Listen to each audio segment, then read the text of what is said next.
Buddy, baka may mga habit ka na ginagawa mo tuwing umaga na sa tingin mo ay okay lang at ang pakiramdam mo ay parang wala lang. Pero hindi mo namamalayan na pinapataas nito ang iyong blood sugar bago pa magsimula ang iyong mga gawain. Buddy, kung gusto mo ng mas healthy na katawan at gusto mo ng mas stable na energy, tapusin mo ang video ito. Share mo na rin sa iba para maging aware sila. Una, na maaari mong ginagawa tuwing umaga ay hindi ka nag-aagahan. Pagkatapos, sa bandang patanghali, ikaw ay kumakain ng napakarami. Kapag di ka nag-aagahan, buddy, ang iyong katawan ay magre-release ng stress hormone, gaya ng cortisol. Sa patanghali naman, ay kakain ka ng mas marami at nagiging dahilan din ng pag-spike ng iyong sugar.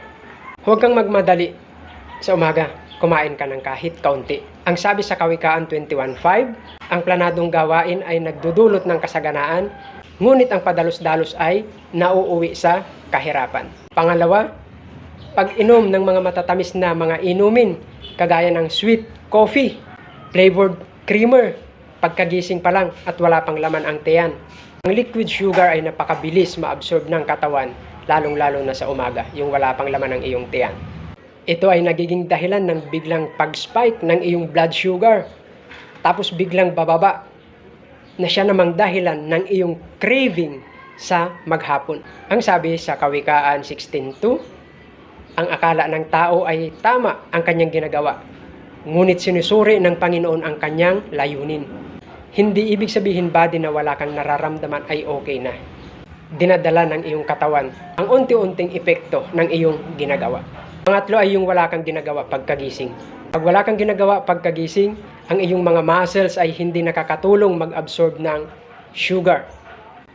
Kaya kailangan ay mayroon kang movement sa umaga. Ang iyong paggalaw sa umaga ay tumutulong na pababain ang iyong sugar sa natural na paraan.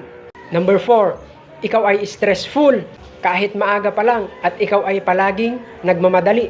Ang morning stress ay nagpapataas ng iyong cortisol.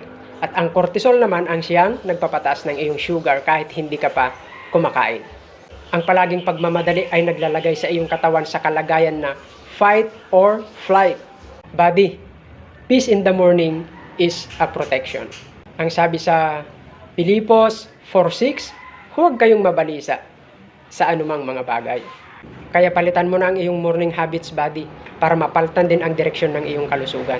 Please, follow na rin para sa mga faith-based na mga paalala. Kung para sa iyo ay napakahirap baguhin ang mga habit, humingi ka ng tulong